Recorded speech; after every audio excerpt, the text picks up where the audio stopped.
Coming up on This Old House. Norm and I are going to take an unconventional tour of the Charles River. And we're going to remove this old tree that's damaged and dangerous. And we'll have our first look at our new landscape plan. Looks beautiful. It's going to be awesome. And the homeowners have selected a color for the house, and we're going to show it to you right here on This Old House.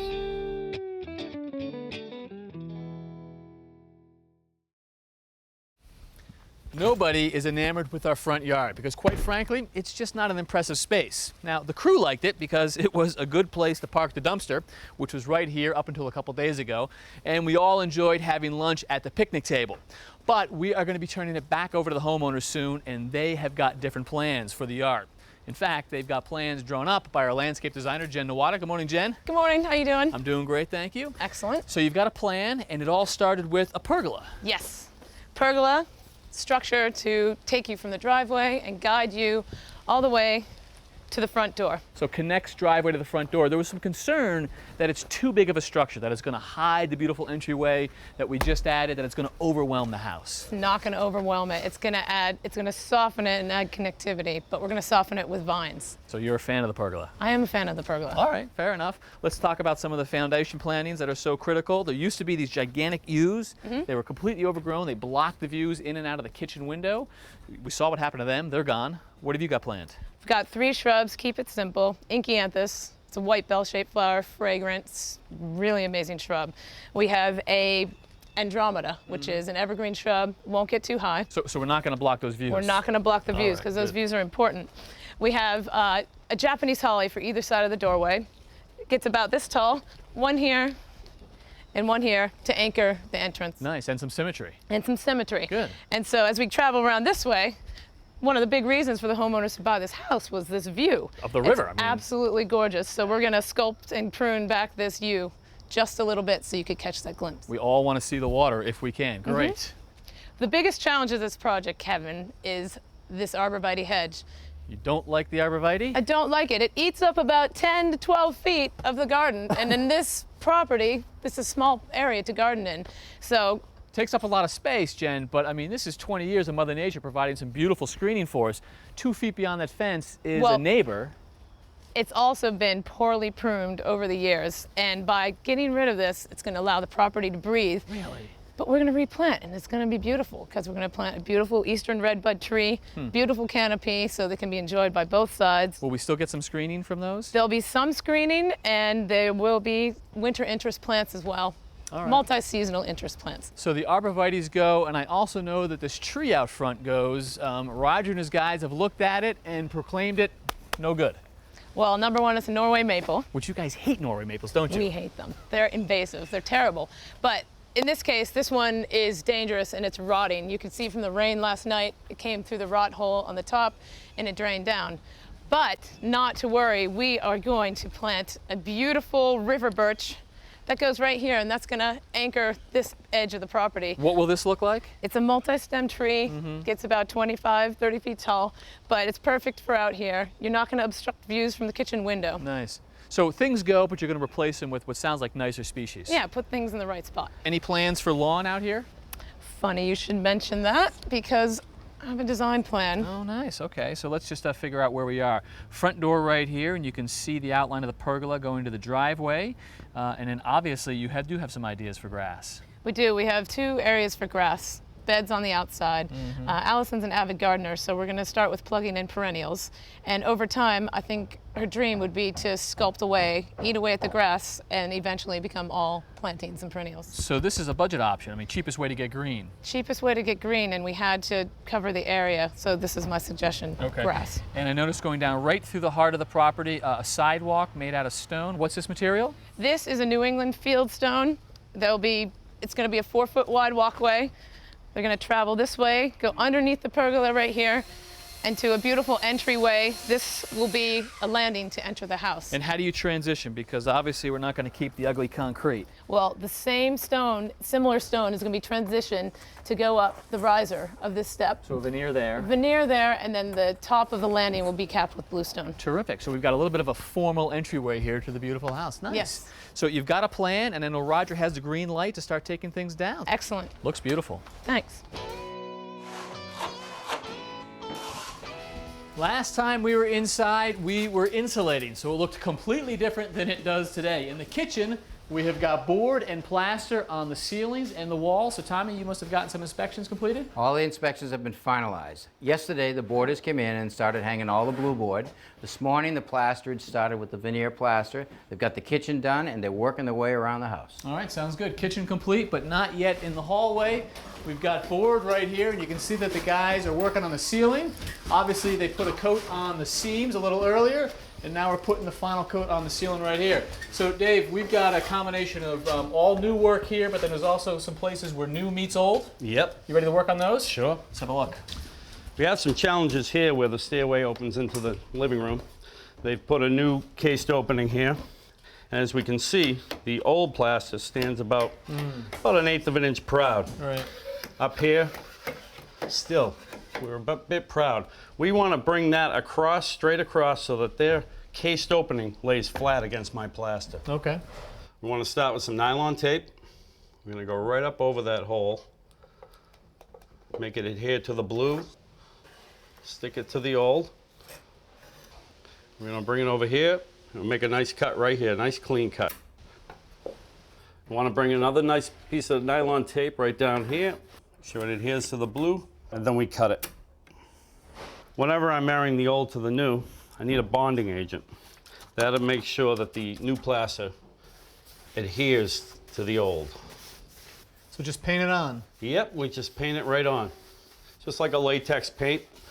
You want to get good coverage so that you don't miss any spots, because it might not set up in that area. So we want to get nice, right and tight.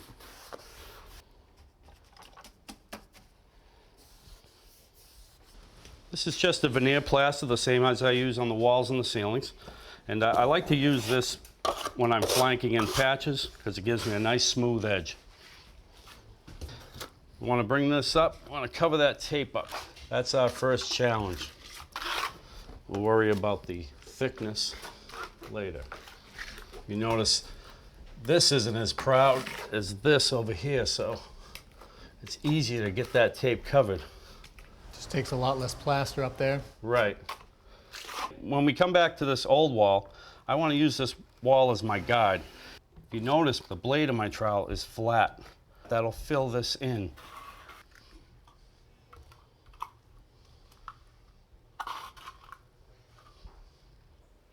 And there's the artwork right there where this new plaster meets the old. You're just feathering it off into nothing, so there's absolutely no seam.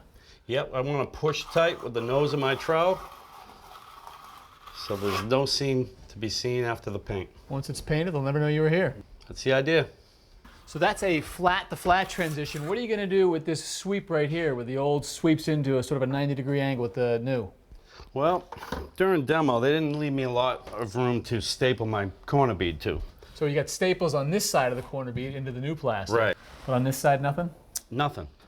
So what we're going to do is we're going to retape this area, and we're going to solidify it with some plaster. And then I'll go right over it with some veneer. Then we're going to put the bonding agent on. And we want to go up about 1.5 trowels, wherever I'm going to put the new to the old. Now we're ready for plaster. The first coat is I want to get it right in tight. And you're gonna leave a little bit of a sweep to this, or are you just gonna try to square this off? It's a little bit interpretive. I want to bring the radius right to the bead, so it's gonna look a little different. But then at the top of it, I'm gonna continue it up the radius. So my first stroke, though, I want to get it right into the corner bead. That'll give it the strength that it needs to stay. On our second pass, I'm going to form a new angle from the top of the radius right to the bead. We're going to bring that straight across and fill it in slowly but surely. You don't want to do it all at once. It'll belly out on you and you make a mess.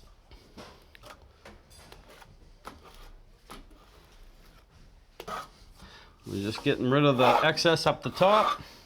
You got a nice, new, beautiful curve. That looks great. So how many more days of work for you guys? Probably another week and we'll be all set. All right, looks terrific. Thank you, David. Roger, what are you doing? Tom, it's not often we get a job right on a river, so I'm hanging out on the neighbor's pontoon boat, enjoying the Charles River. Well, that's exactly what Kevin and Norm are doing. You should see the boat they're goofing off on. Really? Yeah.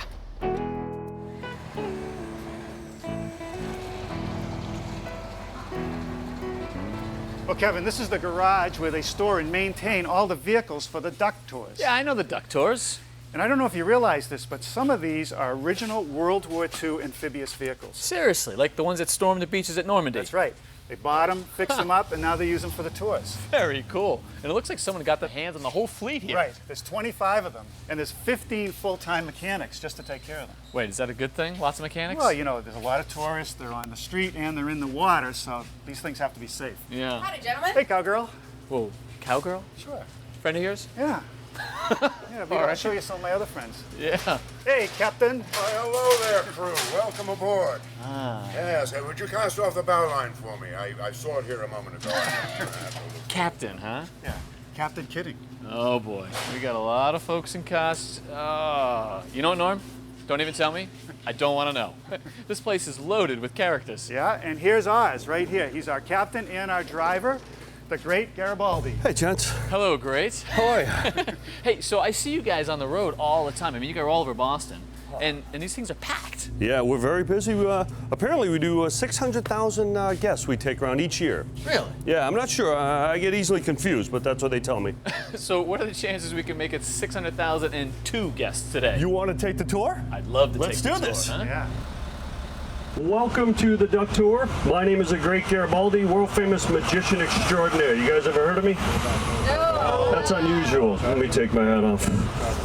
What about now? Thank you very much for that support. Appreciate that. You guys want to take a tour of Boston? Yeah! Let's do this.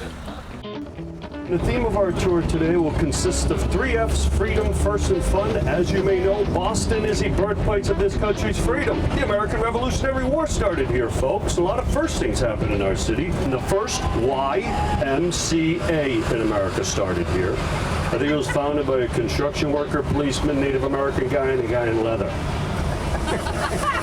Stay with me, people. Stay with me.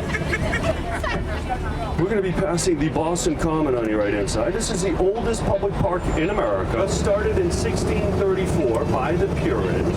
They wanted a common piece of land for all to use. Still used for that today.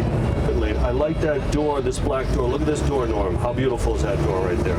Look at the red door with the kick plate. Look at the green door with the nice handle on it. I love that door, Norm. Check it out. They just painted it. Beautiful. And I like that red door right there.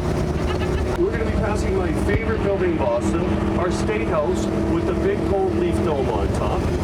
The gold dome is real gold leaf. Last time we covered it was 1997. It cost $300,000 to hammer gold leaf in 1997. On your left-hand side is the Boston Public Library, first public lending library system in America, over 6 million books. You guys ready to splash in? Yeah! All right, let's do this. Now, this is what I want to see, how you convert this tour bus into a tour boat. Let me show you.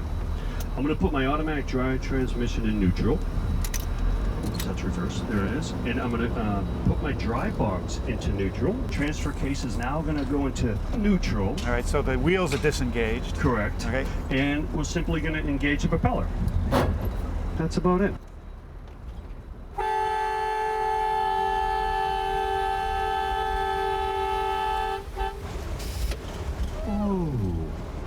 All right, that's it. Welcome to the Charles River. We're now a boat. On one side of the river, Norm, you've got Cambridge. On the other side of the river, you've got Boston, and the border runs right up the middle. And our project house is 15 miles upriver. What do us locals call this bridge? Good job. Salt pepper bridge. The towers look like salt and pepper shakers.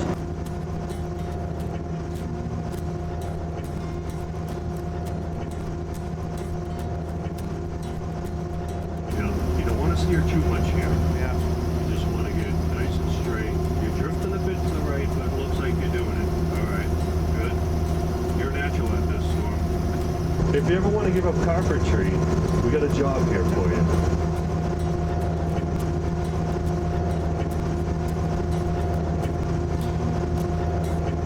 You know, with a river as beautiful as this, you can understand why our homeowners love their location. Absolutely. I mean, you can't beat having this in your backyard. Doesn't get any better than this. Hey, Garibaldi, can you take us to Auburndale? Punch it, man. Punch it.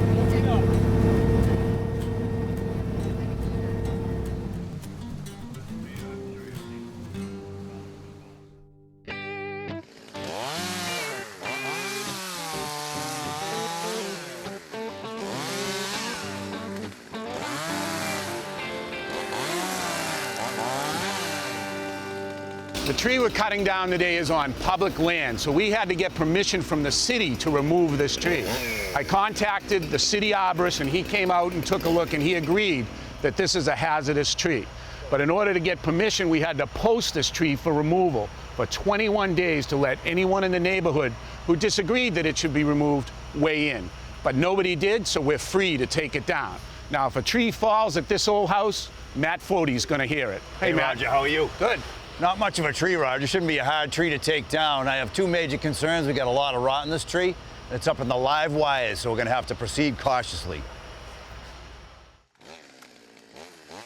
First part of the process is Eric is just cutting out the small branches. Matt, you just can't send anyone up in this tree around those wires.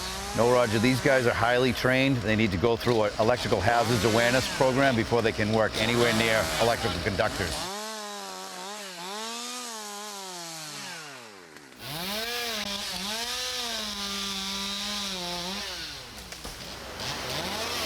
We always want to keep the area clean while they're working. No trip hazards. Chip the brush while we're going.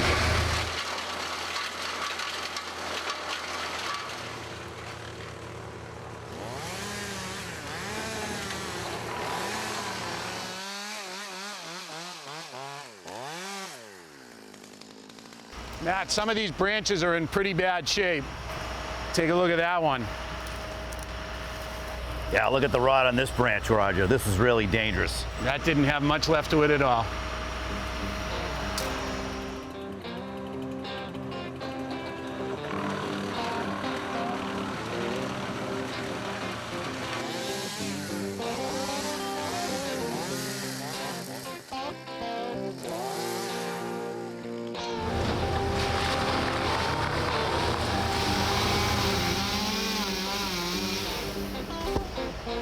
Whoa, look at that. Look at the rot on that thing, huh, Roger? Ants, too. Oh, yeah. Very dangerous. Matt, I notice you're not using a chainsaw anymore. No, the safest way to take the small branches out of the wires is with a fiberglass pole saw, which will not conduct electricity. Now that Eric has all the small pieces trimmed out of the wires, he can cut the large branch right from the bottom. Drop it to the ground.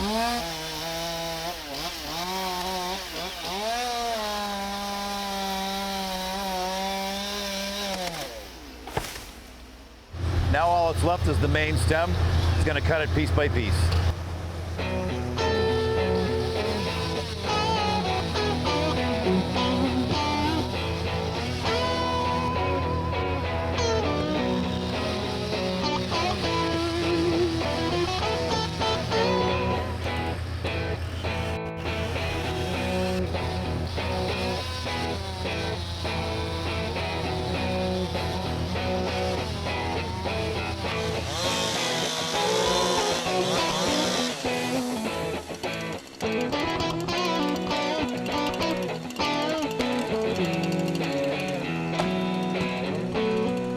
One of the things the town wants us to do is basically replace this tree. We have a 16-inch caliper tree, so they're going to have us plant 8 2-inch caliper trees somewhere out in the neighborhood. That's a good idea.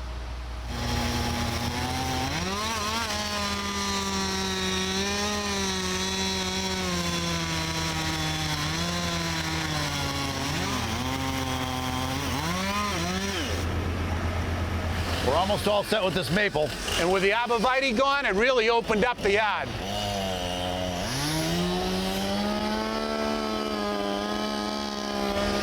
Nice job, Matt.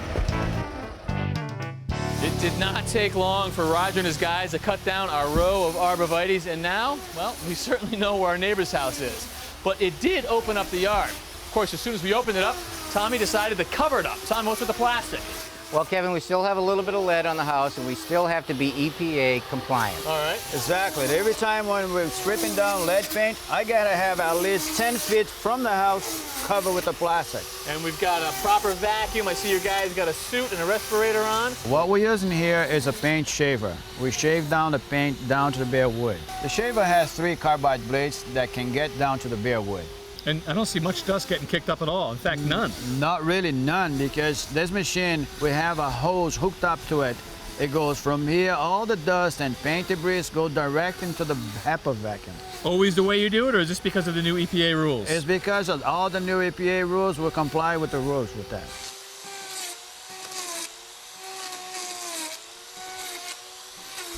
So the homeowners and the neighbors are thrilled to see the old blue paint go. And if you look at the gable end of the garage here, we are going to first look at the new color. It's actually an oil-based primer. Oil-based primer gives you deep penetration in the raw wood, and it stops the tannic acid from bleeding through from the red cedar shingles. So it looks like you're doing some spot priming there. Have some of the shingles absorbed more of the primer than other shingles? Exactly. I want to make sure that we have a good foundation for the final coat. And why the roller instead of the brush? We can go fast and it will get us a better job. Well, one nice thing is we're not going to have to paint the window trim. It's vinyl, comes from the factory, and it's already done.